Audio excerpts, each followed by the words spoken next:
All right, so good afternoon. Welcome to the webinar about the CMS vaccine mandate. My name is Danae Aber. I'm the Executive Director of the Louisiana Rural Health Association. Before I introduce our speakers today, I just want to go through a couple of housekeeping items.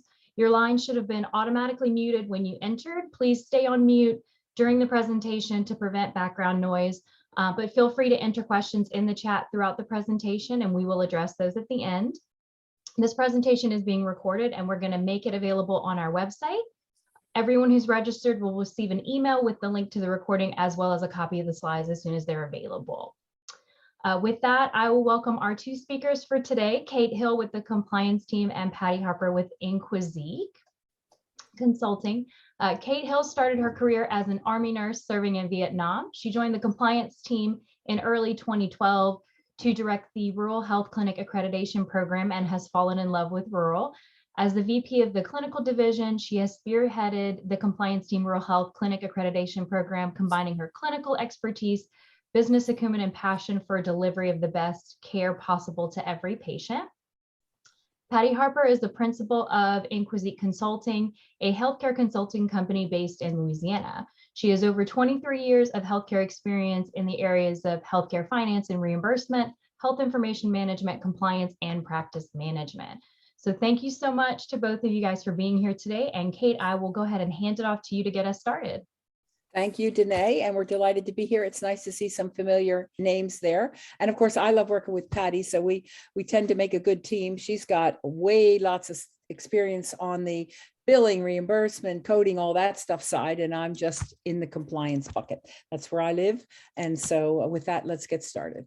So we have a new mandate, of course, and the Louisiana timeline, which is different than, so you're in a group of 24 states actually that begin on February 14th. So if you have a survey from February 14th on, this will apply, all of that we're going to tell you today. So a facility that provides written evidence that 80% or more of its staff are vaccinated or have a qualified exemption, and we're going to explain all how that works, and has a plan to achieve 100% vaccination rate by April 14th, would not be subject to any additional enforcement action. So your goal, of course, is 100%, including exemptions, delays, a number of things to make up that 100%. So those exemptions count toward that. And then by March 15th, you have to be 90% compliant. And then any surveys after April 14th, 100%. And there are fairly stringent penalties for that. So we know this is coming with lots of time to plan, not a lot of time to change some people's minds, but it's an issue. And so we just have to do the best we can to get there, right?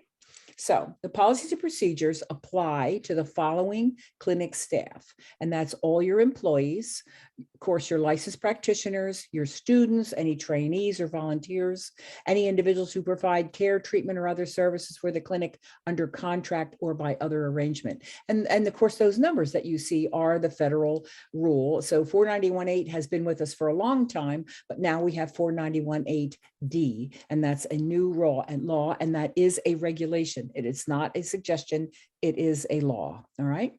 The NARHC COVID vaccination policies do not apply to your clinic staff who are exclusively doing telehealth or telemedicine outside the clinic setting. So if you have somebody working from home or offsite somewhere, this does not apply to them. And I'll let Patty, matter of fact, Patty, do you want to comment now on what that means as far as the end of a pandemic, even though this law will still exist? So we will have less people that will qualify under the remote after the public health emergency ends, because we will no longer be under the waiver that lets the provider be outside of the clinic to provide telehealth.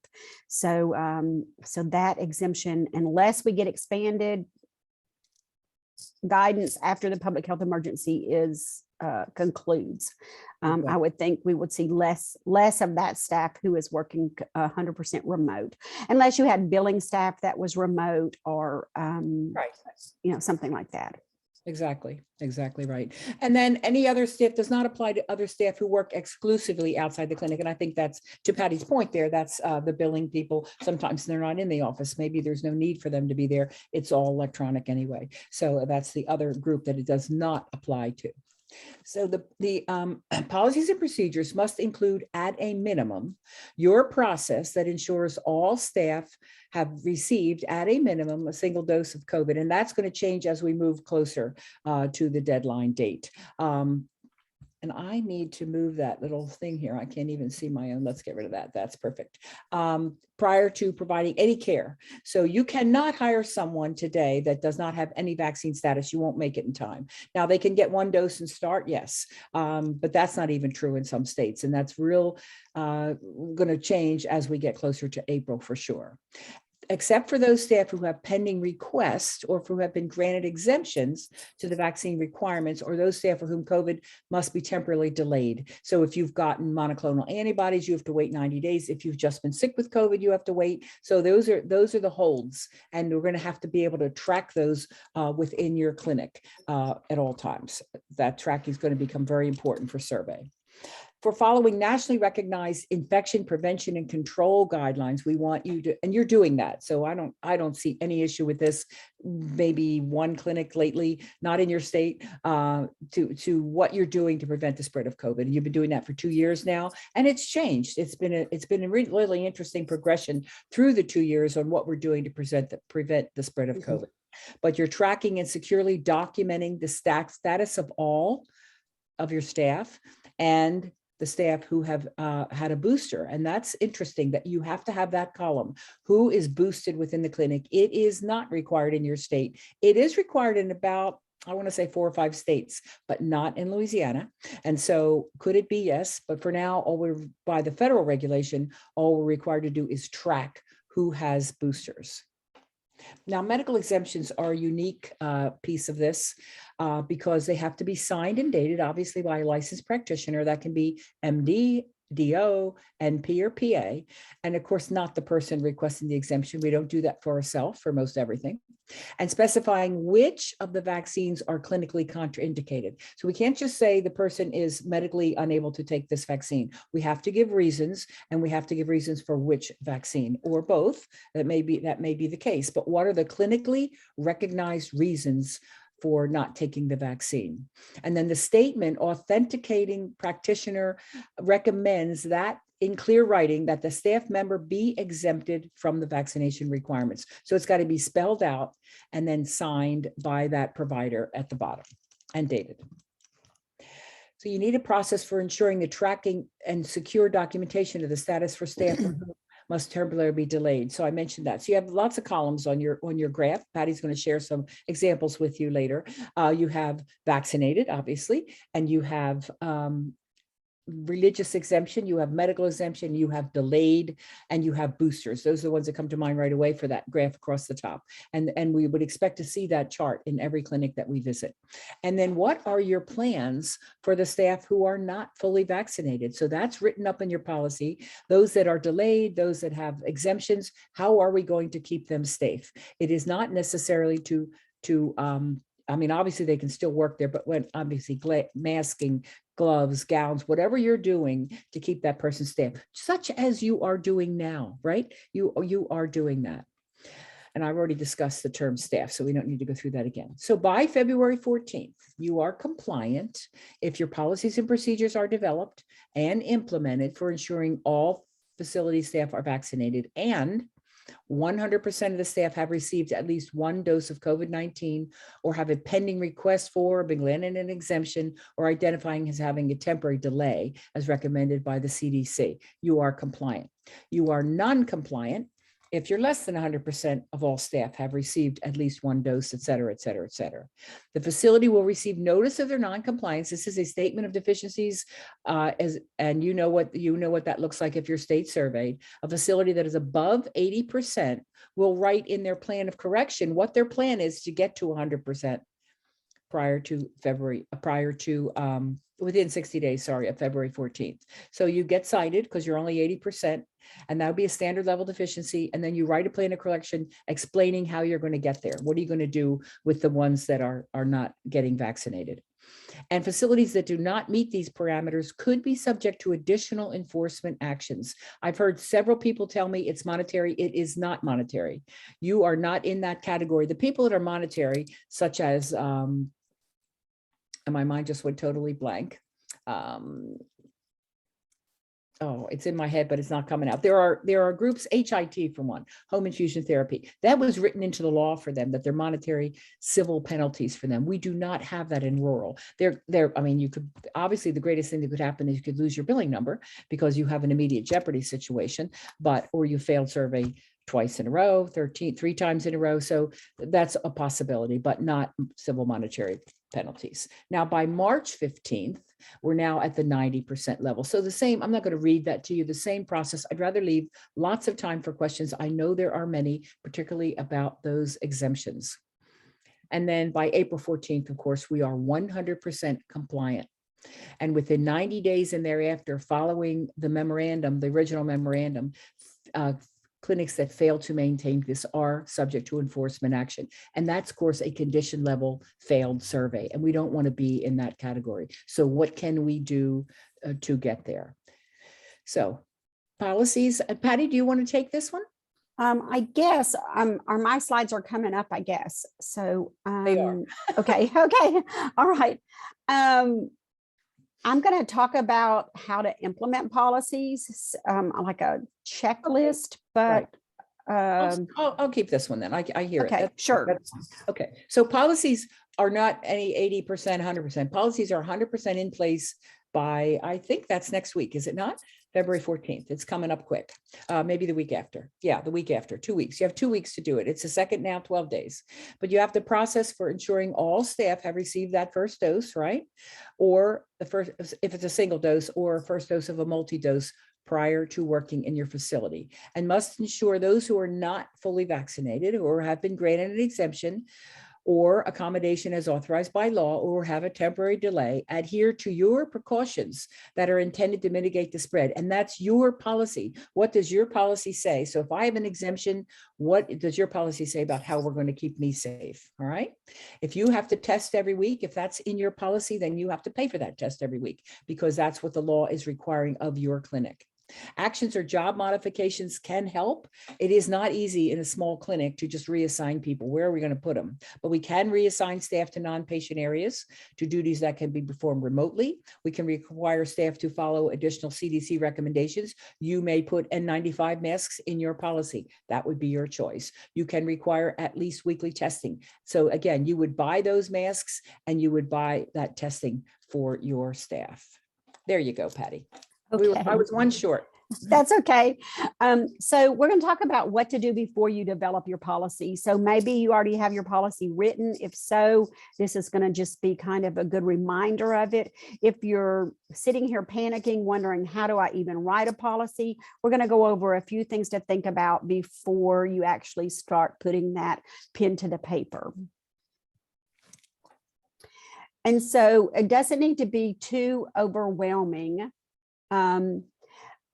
So first of all, we want to make sure we understand the regulation. Kate has gone through and explained it very well.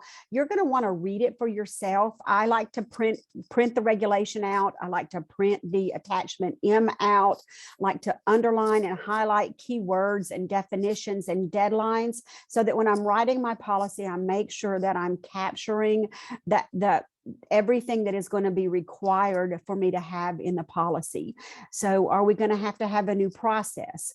What is required for monitoring and tracking? Kate's already discussed that.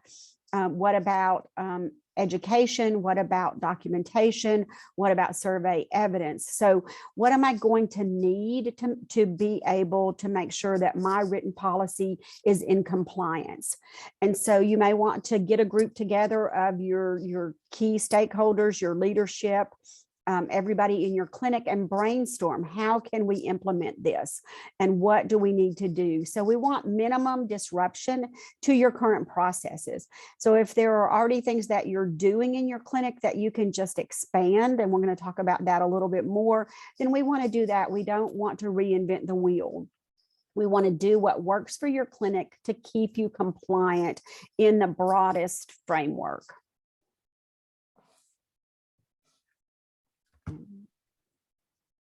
And so one thing you want to think about is how are your current policies and organized?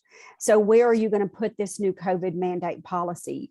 In the policies that we do, we decided that it fit best under human resources as an employee health.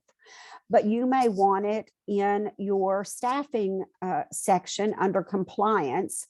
And so you need to decide based on how your policies are organized now, where is this going to live best? Do you have your policies organized by topic? Do you have them by survey tag or by the AO standard? Or do you have them in the order of the regulation? So how are your policies organized, and where is this policy going to make sense to be? We don't want to just stick it in the front or stick it in the back. We want to make sure that it fits in. We want to follow the same conventions that we have for titling your policy, for numbering and referencing your policy. So be careful if you share policies with each other, if you download a policy. I'm going to show you a sample policy in a minute. So make sure that you make it your own, that it's in a recognizable format, the way that your staff is accustomed to seeing your policies. It will be familiar. They will know how to find the information that they need in that policy.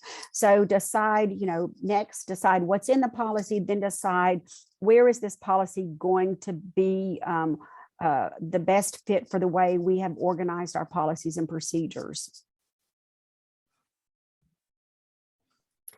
And then we're going to talk about a little bit more practical about developing the vaccine policies, and we can go ahead. So this is my strategy when it comes to writing policies. Less is more. So we want to make sure that we don't do what I call the 13th command, 13th commandment. That would be really bad. The 11th commandment.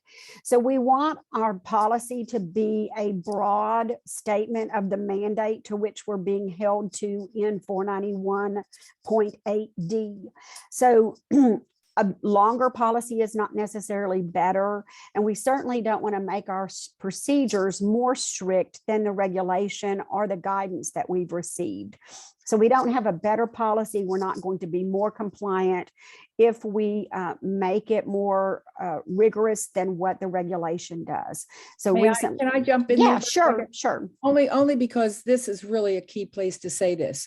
As a surveyor, when we survey you, if the regulation says, let's just say 10 chart reviews a month or something like that, and you put 20 because you want to be zealous, we're going to survey you to 20, not to 10, because it's your policy that has to hold up. So Patty's advice is perfect. Don't make your policies more than you need. Make them less. You can always do more, but you don't want to be held to that standard. You get busy and you don't get to it. So that's great advice. Thanks, Patty. Oh, good, Kate. The example I was going to give is I just reviewed a plan of correction that somebody had written, and rather than just correcting the deficiency, they had gone above and beyond, like exactly like Kate said. Instead of doing 10, they were going to do 100. Instead of reviewing 10% of charts quarterly, which is our Louisiana requirement for physician review, they were going to do 100% of all charts for the first 30 days. And so that's not required, only 10%. Now they may want to have a way to make sure they're meeting those compliance milestones, but you don't want to impose on yourself a requirement that is more strict than either the 491 reg is going to or the surveyor is going to. So go back to your notes, make an outline, find out what is going to be a compliance policy, just the bare bones policy. And then you can further detail that in processes and procedures, or in work tasks, or in contingency plan documents. So just, less is more. And you don't want to reinvent the wheel. If you already have an existing hiring process where you screen applicants for certain things, include the COVID screening, making sure of their vaccine status at that point. If you already have a way that you track TB and flu and Hep B. Can you just expand that process and not completely reinvent the wheel? And we want to reduce redundancy in the process, because if we have, if we have somebody doing this and then somebody further down the line is completely doing that task over again, we have more of a chance to have a failure in that process. And then I don't know, Kate, you didn't talk about the requirement to educate staff, but are you going to include this COVID-19 vaccine in your new hire orientation? How are you going to also include education? And Kate talked about accommodation. So we're going to talk about exemption requests and how to process those, and how to outline your process. But you don't just accept a piece of paper. You as the employer have to accommodate that person. And when we accommodate them, we are keeping them safe, as well as coworkers, patients, and the public. And so I think we kind of, sometimes less is more. So just, have a compliant policy, but, don't add that 11th commandment on there. 10 commandments are perfectly fine. Here's just an example of how your policy might look. Like I said, keep your normal convention for naming the policy. However, you have your policies numbered and organized. You want to make sure that even if you borrow a policy or you adapt one that's been available for us, that you format it in a way that your people are accustomed to reading the policies. It just makes it easier, and it makes it easier for them to read for understanding of the policy. Just an example.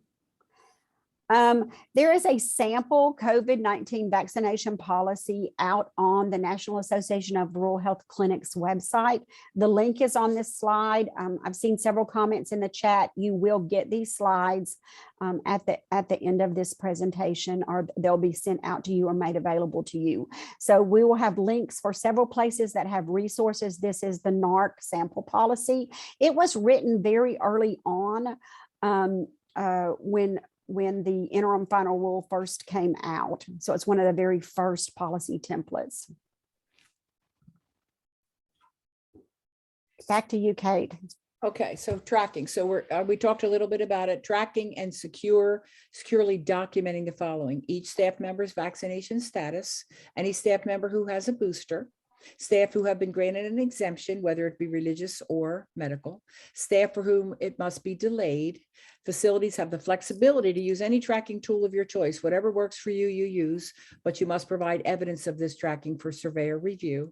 And then additionally, facilities tracking mechanism should clearly identify each staff's role. So we know, are they patient in the clinic? Are they working with patients? Actually, in the end, it's not going to matter. If they're in the clinic, they have to be vaccinated. So that's not going to even matter, that last sentence, as we move forward. Okay, so just like Kate said, you can use any number of tools to do the tracking.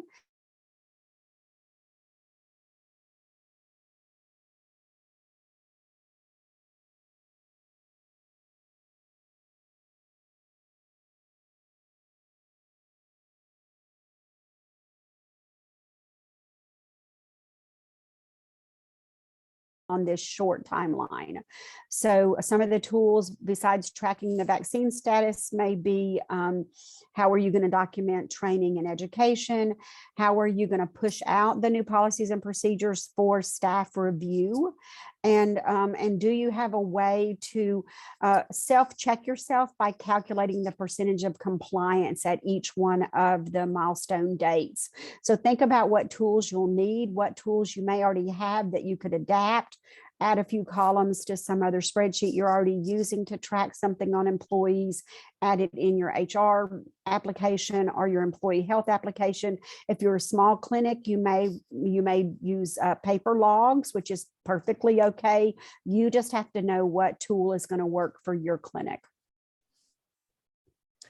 I want to just comment that boosters are not required at this time in the state of Louisiana. Just so I just saw that question there. They are not required. Yes. Okay, so this is just a spattering of different tools. This are some of the ones that we have developed, but this is the tracking log that I developed really early on. It does not have the column for delayed administration of the vaccine. So I probably need to update that. We can update that. We can make this available to you as a webinar participant.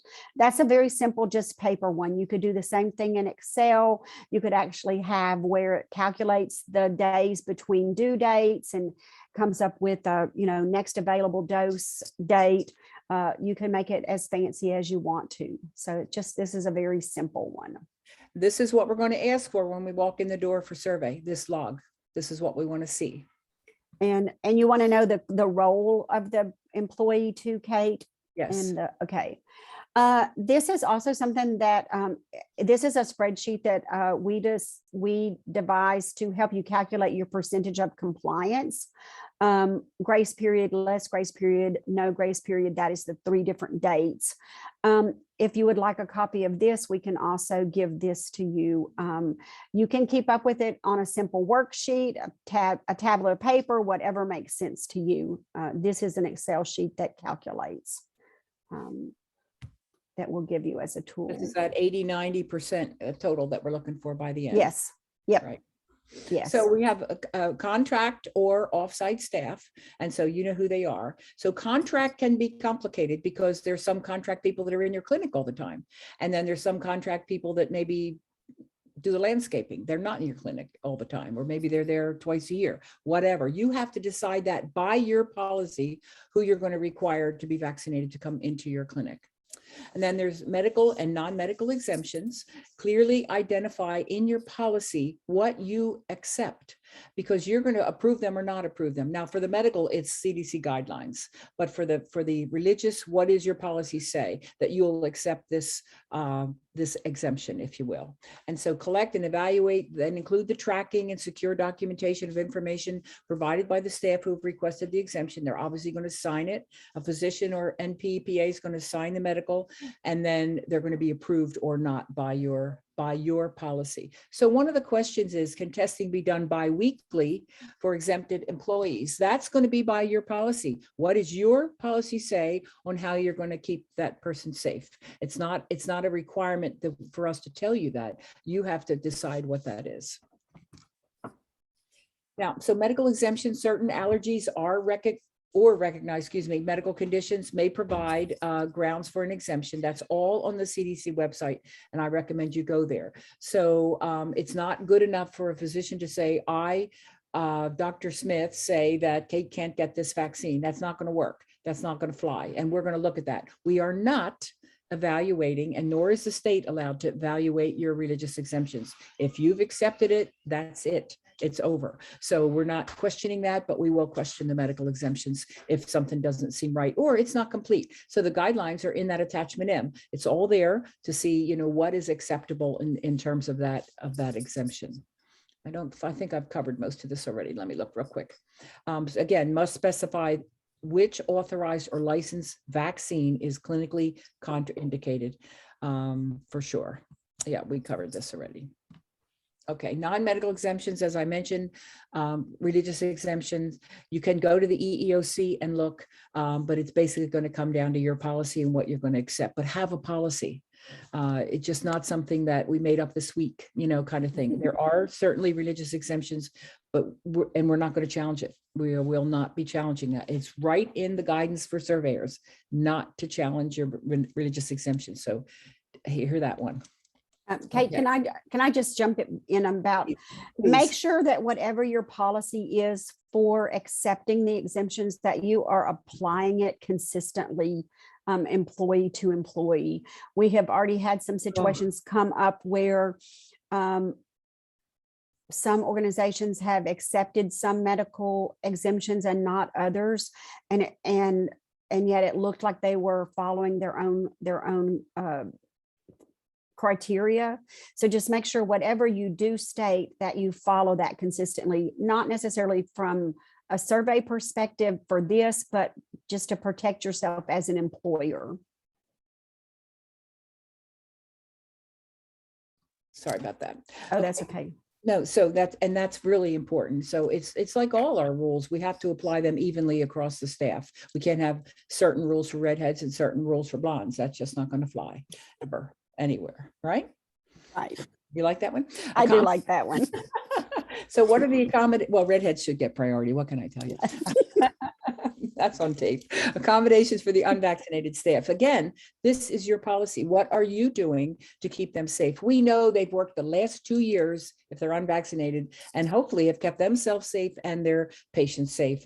But what does your policy say about what you're going to do for these folks moving forward? It comes down to your policy again. It's not going to be spoon-fed to you. I'm sure Patty can help you with some policy. That's one thing accreditors can't do. We cannot give you policies, but you sure can get them from Patty. And what is your contingency plan look like? What is your policy for them coming to work, for not coming to work? What is it? That's from the very beginning. What symptoms do they have to have that they shouldn't come to work? When are we closing down the clinic for 5 days? All these things are happening every day right now and should be pretty well established in your policies already. And then what's your plan if you can't meet that deadline? What are you going to do with that one poor soul who will not get a vaccine and they are not exempted in any way? What are you going to do? It's a very, very tough decision, but you better have a plan, because you don't want to be in a condition level problem where you run the risk of losing that billing number. It's just not, you just don't want that to happen in any way, shape, or form. So this becomes an issue as well, the infrequent service providers. So who comes to your clinic, how often, and what does that look like? Is your drug rep in there every other week and he's coming in the back where patients and staff are? So you want him to be vaccinated. That's going to be, again, by your policy. If somebody's coming in to fix the heater and they're never there, except the heater broke, and we need them desperately up here in the north right now, it's so cold, you don't need to have him vaccinated. So it's up to you by your policy, and very, very important on what services they're provided and what your policy says. I will say this, you cannot ask your surveyor, state or accreditor, if they're vaccinated. And that just came out last week. That's because we are all required to be vaccinated, and we can't send someone out if they're not vaccinated. Matter of fact, our staff had to take the CMS course online at CMS on the mandate. So we even all have a certificate, or we can't go out and survey. And that's true of the states as well. So you cannot ask us, and you know that we are vaccinated. I will say our staff would be delighted to show you. We have not one person that would be objectionable. That would be objectionable to them, but you're not allowed to ask. Interesting. Patty. Oh, I think that's great. I did have this question asked not too long ago. A lot of you will have a phlebotomist that is provided by your send out lab, your reference lab company. Those people are in your clinic all the time. So they're not going to be that one-off employee. They're going to be in your clinic. You know, I would treat them as if they were staff by that broad staff definition, because they are in your clinic the whole time and seeing patients. Are you good with that, Kate? I am good with that. Okay, all right. Okay, we're going to talk a little bit more about exemptions and requests. We had a question, what was our comment on medical exemptions for young women of childbearing age or pregnancy?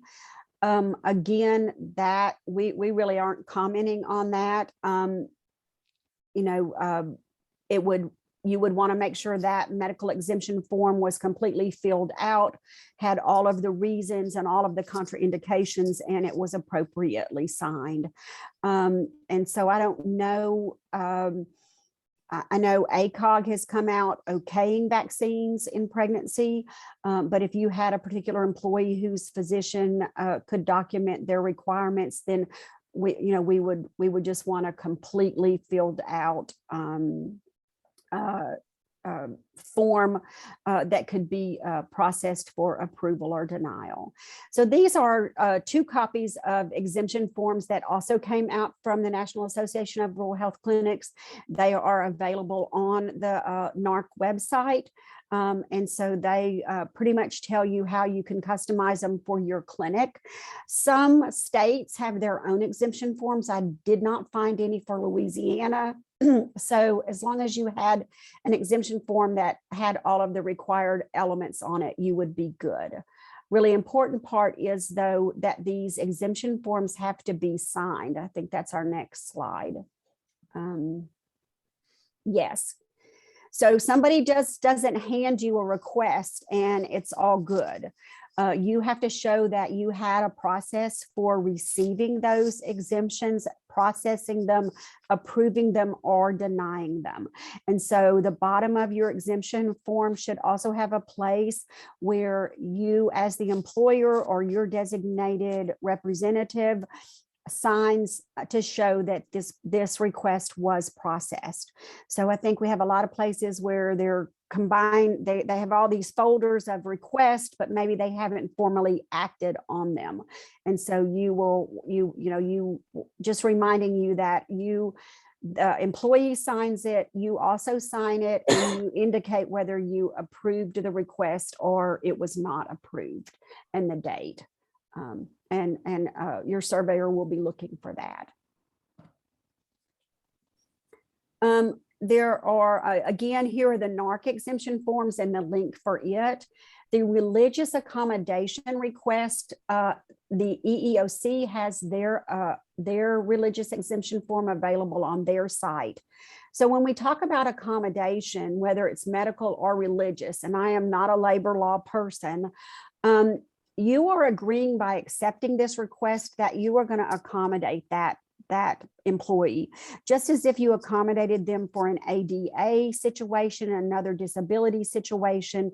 So yes, it's my understanding, if you're accepting the request, the employer is responsible for accommodating, making sure that employee has a safe workplace and that they and those around them are protected. So when we come in, we're going to look at we're going to ask for your list. We're going to read your policies, and we're going to take a sample of, if you have 30 people that work in your clinic, we're going to take a sample of those. For us, it's 10.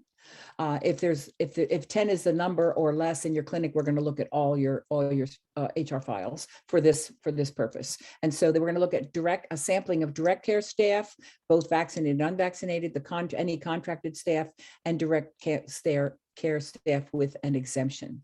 For each individual identified as vaccinated, we will review the records to verify vaccine status. That's of a sample.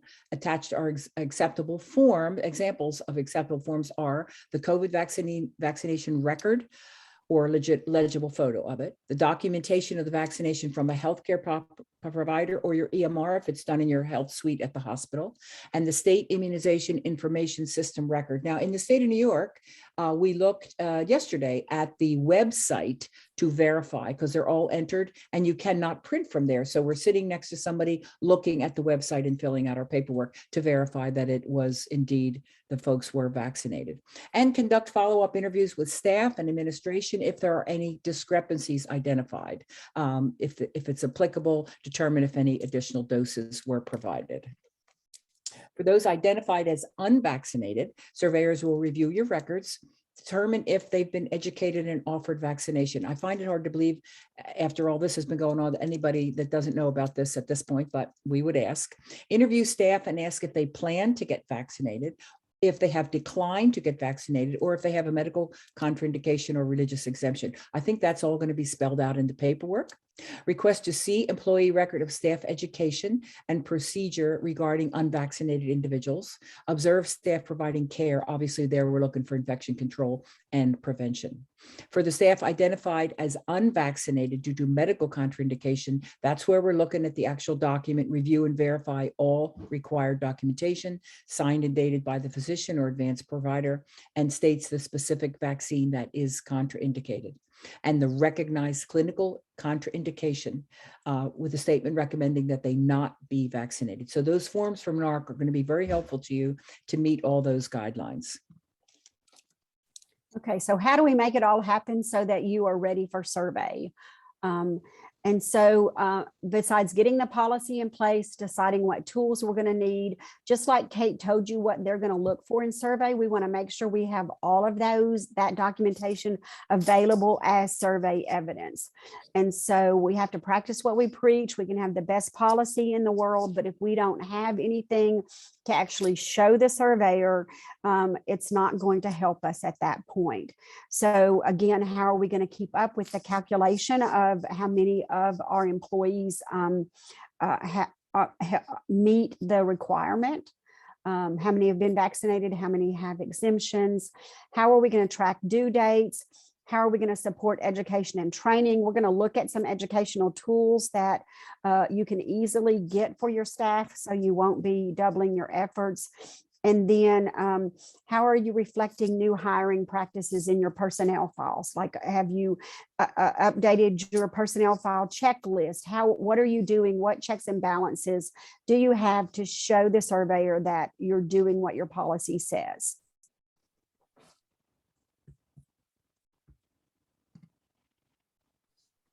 And here's an example. We have an HR file list, so we've already added, this is our Louisiana checklist.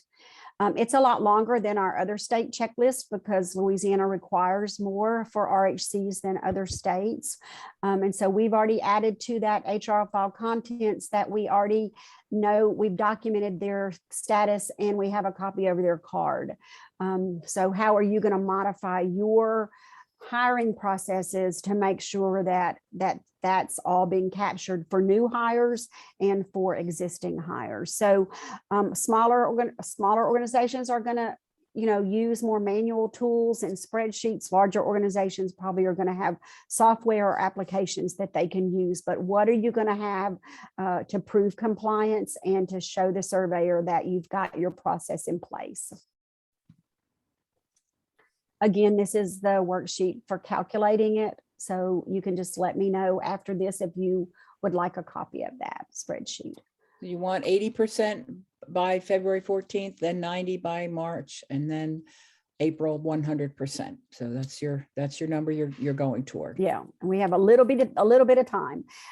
There's just recapping some of the tools that you might use. I think we've already talked about those. And then educating your staff. I agree with Kate at this place where we are with this public health emergency. Everybody should know that vaccines are aware. Provide educational information for your employees in the vaccines and how they would get them. That is written in the attachment M.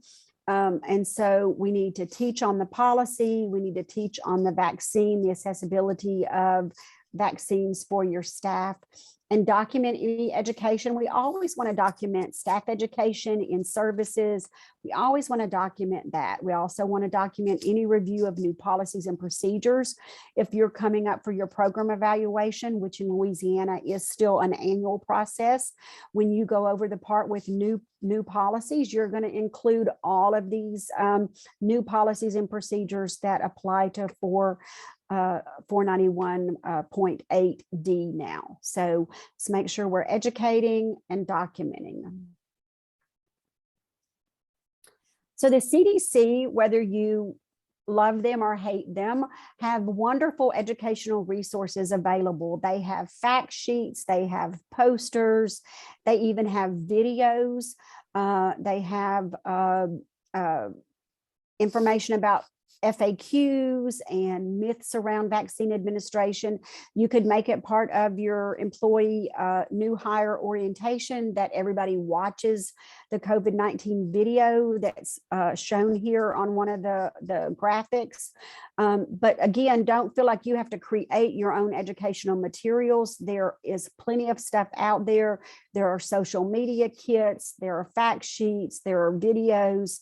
And so make it light on yourself as far as you don't have to reinvent all these educational resources.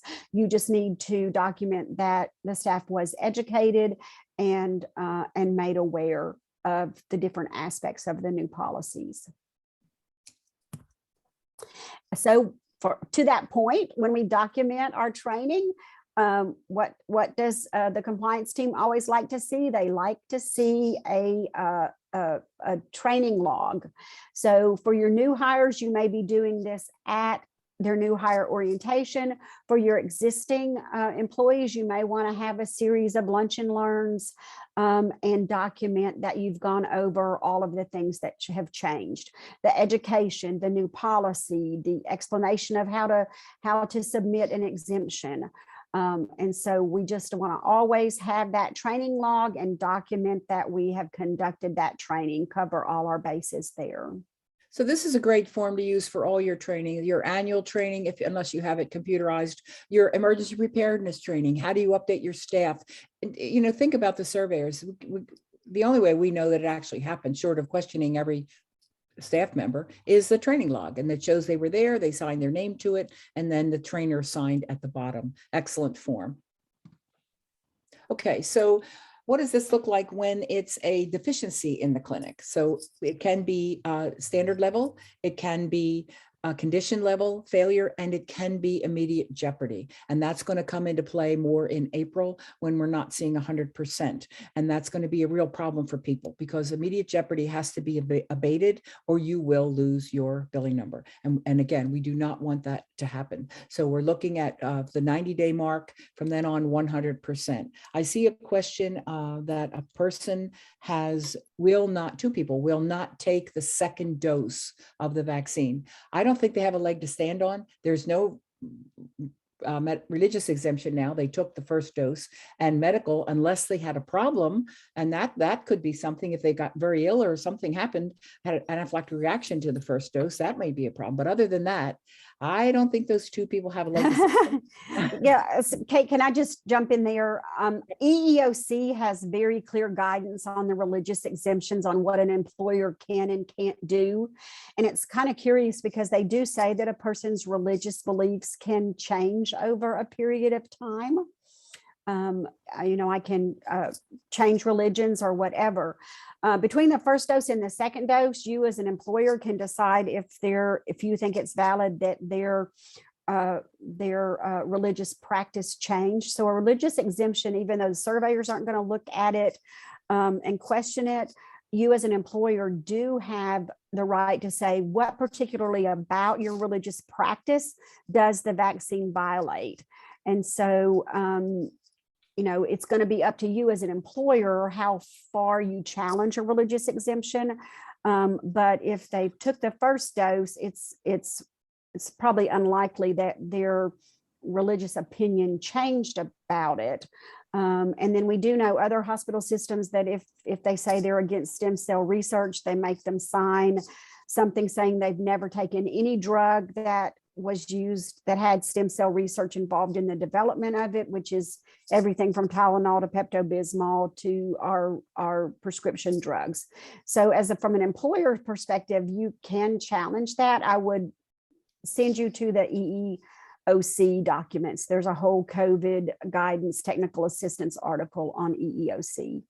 Right. And there's the group that has the civil monetary penalties that I couldn't come up with before: home health agencies, hospice, and skilled nursing facilities. So don't worry about the civil monetary penalties at this point, only the deficiencies. So immediate jeopardy is when we got 40% of the staff remain unvaccinated. According to the federal government, that creates a likelihood of serious harm to your patients. Whether we agree with that statement or not, it's what we have to survey to. Okay. Condition level, I thought this was interesting, is 100% of the staff is vaccinated, but your policies and procedures are not developed. Folks, that's not worth taking it. If you've got everybody vaccinated, let's get with Patty and get your policies and procedures where they need to be. It's just not worth it if you've got 100% vaccinated, or if 29 to 30 21 to 9% of the staff remain unvaccinated, leaving a likelihood of serious harm. And then standard level, 100% vaccinated, but one or more components of your policy. That makes great sense to me, that last one. It's really a fascinating setup. Normally, we don't get this kind of guidance for deficiencies. This is a new turf for CMS. And so we have to live by it. And that's pretty much it. Now, so if you get one of those deficiencies, you're going to do a plan of correction. And that's like any other time you do a plan of correction, but you're going to have to write your plan on how we're going to get to be fully vaccinated, or it will not be accepted.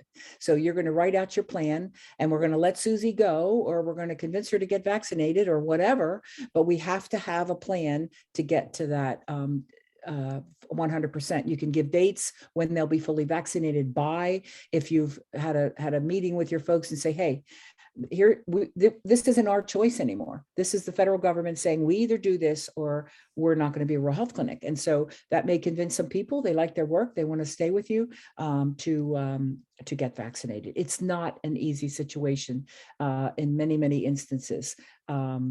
But that's what you have to live by. So you want to look at attachment M for this guidance. So components of a plan of correction and or actions required for IJ removal. So in other IJs, if we come to your clinic today and it's an immediate jeopardy is a serious threat. If we come in and you don't know how to administer medications, or there's patients fainting in the hallway and nobody's doing anything about it. I mean, serious things. We've had one in 9 years, one IJ. And we have to stay on site until it's abated. You cannot do that with vaccinations. What are we going to do? Get somebody to run over some vaccines? That's just not going to work that way. So your plan of correction is what's going to remove the IJ for this. And then correcting any gaps in your policies and procedures, implementation of your contingency plan that should include a deadline for each unvaccinated staff member to receive their first dose, and then implementation of additional precautions to mitigate the spread of COVID-19. I won't say by unvaccinated staff, even though that's in the government reg, because we can all spread COVID-19, even vaccinated people, and that's well documented. So that's really an interesting comment I hadn't. Okay, one question I want to comment on, and I quickly texted my boss, who just consulted with our lawyers about paying for the testing. Now, we are not allowed to have any unvaccinated people, but we have to buy the PPE. If we have to buy the Hep B if we needed it, we have to buy the TB test, all those things. We cannot expect the employees to pay for it. And he's pretty clear on that. I see somebody's lawyer said differently. You're going to have to decide what you're going to do there. Patty, any comments on that? The lawyer said they did not. Yeah, I mean, I would agree, because when you accept the exemption, you are also saying that you're going to accommodate that employee. And Right. so reasonable accommodation, vaccines, PPE are all reasonable accommodations. If your health plan covered it, that might be another, if you're self-funded with your health plan, that might cover it.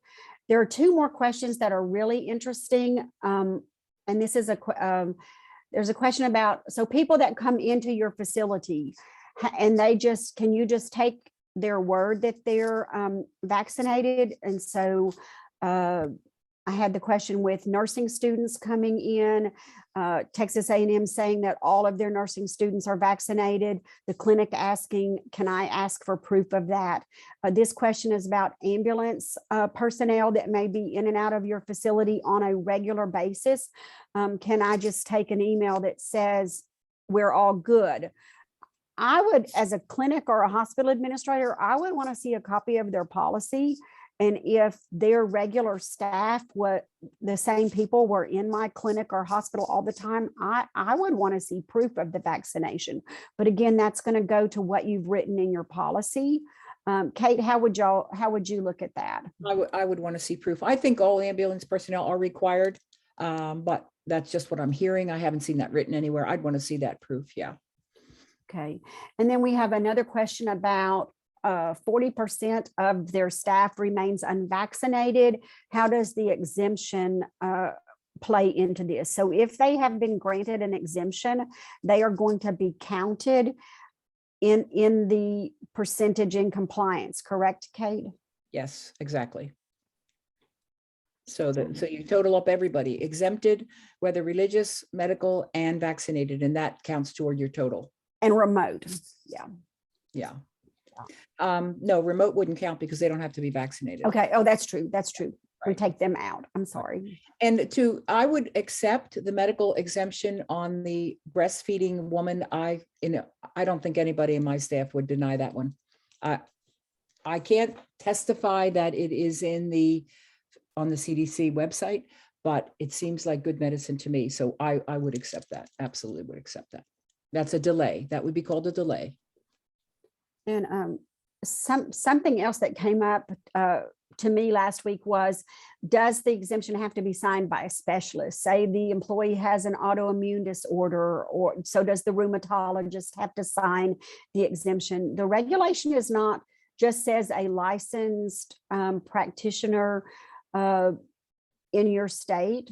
It doesn't say anything about that having to be a specialty provider. No, Kate? it doesn't. No, Okay. it does not say that. It does not. No, not at all. Any other questions? You can unmute yourself and ask. Is that okay, Danae? Yes, absolutely. I'm going to go through the chat here really quick to make sure we didn't miss any in the chat. So we did address the attorney question. There is a question about offering medical and religious exemption to new hires as well, which I'm assuming you would have to. When If that's your policy, yes, if that's your policy. Okay, let's see. Boosters are not required at this time. I think you guys answered that question. The frequency. Oh, there's this one. The exemption, if they do get an exemption, religious or medical, do they have to update that annually? Oh, that's uncharted territory yet. Good question. That's a great question. It's a great question. Well, unless your religion changed, I would think it would be honored. And certainly if the medical exemption changed, like your health changed for some reason, maybe you're in chemo, or, there's a number of things that come to mind on that one. I think I'd handle that one on an individual basis. Or if the CDC contraindications changed. Exactly right. Because they did announce last week that the CDC, that is, that you're more covered by your own antibodies than you are by a vaccine. So if that filters over to CMS, something could change for all of us. I don't know that will, but the CDC put that out in writing last week. Okay, so you did speak to the pregnancy and breastfeeding question. We did speak to the people who don't want to get the second dose, ambulance staff. Okay, so that's all the questions I'm seeing in the chat. If anyone else has questions, you can pop them in there, or you're welcome to unmute yourself and ask your question out loud. And these questions are wonderful while you're thinking. Let me just say this to you. This is new to you. It's also new to us. It's new to CMS. You should hear those calls. We have a call every 2 weeks with CMS. It's fascinating because it's new to everybody. So there still is uncharted ground. So you do the very best you can to keep your staff and your patients safe, and you'll be fine. I don't think I'd like the policy that says you don't have to pay for testing. I think you probably ought to think about that one again. If for an exempted person. We're getting legal reads. I just got 2 more that say you have to pay for that if you've accepted the exemption. Yeah. If you've accepted the exemption, you are agreeing to accommodate that employee. Your employee. Yeah.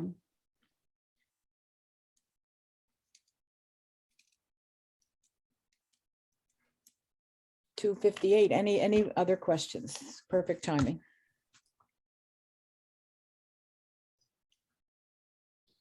We'll give it a few seconds in case anyone's typing. If any of the tools that I mentioned are things that you would like, my email is on the screen here, and you'll get it again when you get the slides. Just shoot me an email and I'll be more than glad to send you a complimentary copy of those tools. Just tell me which ones you need. That's great, Patty. And while I can't do that, I'm happy to help with questions. If I can get you an answer, I will. There's my email there as well. I'm going to put all of our contact information here in the chat. In case you want to reach out to any of us, please feel free to do so. That's all of our email addresses. I'm not seeing any other questions. So I'm going to give Kate and Patty another second if you have any other comments before I wrap up. good. No, I think I'm good. Thank you so I'm much for good. inviting us here. Again, if you have other questions, please let us know. It's new for everybody. So we want to just do the best we can with all this. All Yeah, right. thanks, everybody. We always enjoy being with you. Always. We've missed you the last couple of years. Maybe next year, huh?